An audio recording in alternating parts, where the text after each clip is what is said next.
అతిపెద్ద షాపింగ్ ప్రపంచం సిఎంఆర్ మన నిజామాబాద్ లో రాంపోతినేని గారిచే సెప్టెంబర్ 27న గొప్ప ప్రారంభం. తిరుమల లడ్డు వ్యవహారం దేశవ్యాప్తంగా చర్చ జరుగుతోంది. ఒక్కొక్కరు ఒక్కోలా స్పందిస్తున్నారు. ఇప్పటికే ఏపీ డిప్యూటీ సీఎం పశ్చాత్తాప దీక్ష కూడా తీసుకున్నారు. ఈ క్రమంలో సినిమా ఫంక్షన్లో తిరుమల లడ్డూపై కార్తీ చేసిన వ్యాఖ్యలపై పవన్ కళ్యాణ్ సీరియస్ అయ్యారు. అందుకు కార్తీ క్షమాపణలు కోరుతూ ఎక్స్లో పోస్ట్ చేశారు. ఇంతకీ కార్తీ ఏమన్నారు? పవన్ కళ్యాణ్ ఎందుకు సీరియస్ అయ్యారు? కార్తీ క్షమాపణలు చెప్పడానికి కారణం ఏంటి?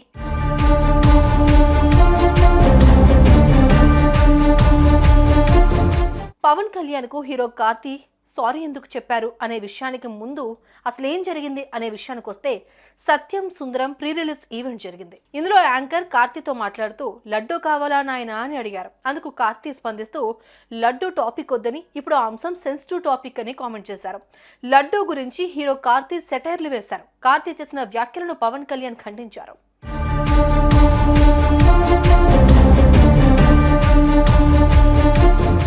ఈ విషయం కాస్త పవన్ కళ్యాణ్ వరకు చేరింది. దీంతో ఆయన స్పందించారు. తిరుమల లడ్డూ మీద జోక్స్ వేస్తున్నారు, ఇది మంచి పద్ధతి కాదు. లడ్డూ సెన్సిటివ్ ఇష్యూ అని హీరో కార్తీ అన్నారు. అలా అనడం కరెక్ట్ కాదు. కార్తీ చేసిన వ్యాఖ్యలు భక్తుల మనోభావాలను దెబ్బతీస్తాయి. మరోసారి కార్తీ అలా అనొద్దు. ఓ నటుడిగా కార్తీ అంటే నాకు గౌరవం, కానీ లడ్డూ విషయంలో చేసిన కామెంట్లు మాత్రం సరికాదు. సనాతన ధర్మాన్ని అందరూ గౌరవించాలని పవన్ కళ్యాణ్ సూచించారు. లడ్డు కావాలా నాయనా? ఇంకో లడ్డు కావాలా నాయనా? ఇప్పుడు లడ్డు గురించి మాట్లాడకూడదు, సెన్సిటివ్ టాపిక్, మనకు వద్దు అది.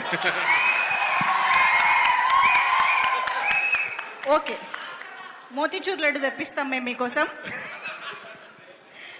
మోతీచూర్ లడ్డు సిచ్యువేషన్స్ కావాలి మాకు, అంతే. సిచ్యువేషన్ కావాలి, లడ్డు వద్దు, ఇప్పుడు వద్దు. సరే ఓకే. అలాగే ముఖ్యంగా ఫిల్మ్ ఇండస్ట్రీ కూడా నేను తెలియజేస్తా ఉన్నా, దీని మీద మీరు మాట్లాడితే మద్దతుగా మాట్లాడండి, లేదంటే మౌనంగా కూర్చోండి. అంతేగాని మీ మాధ్యమాల ద్వారా అపహాస్యం చేస్తే మటుకు ప్రజలు మిమ్మల్ని ఎవరు క్షమించరు. ఎందుకంటే చాలా డీప్ పెయిన్ ఇది. మీరు లడ్డూ మీద జోక్లు వేస్తున్నారు. నేను ఒక సినిమా ఫంక్షన్లో కూడా చూశాను, laddoo is a sensitive issue అని. Don't you ever say that. Don't ever try day to say that please. Pawan వ్యాఖ్యలపై హీరో కార్తీ స్పందించారు. ఎక్స్ లో పోస్ట్ పెట్టారు. క్షమించండి పవన్ కళ్యాణ్ సార్, మీపై నాకు అమితమైన గౌరవం ఉంది. అనుకోని అపార్థానికి క్షమాపణ కోరుతున్నాను. నేను కూడా వెంకటేశ్వర స్వామి భక్తుడిని. ఎల్లప్పుడూ మన సంప్రదాయాలను గౌరవిస్తాను అని పేర్కొన్నారు. దీంతో నెటిజన్స్ స్పందిస్తున్నారు. మీరు ఇలా ఉంటారు కాబట్టే తెలుగు ప్రజలు మిమ్మల్ని అభిమానిస్తున్నారని అన్నారు.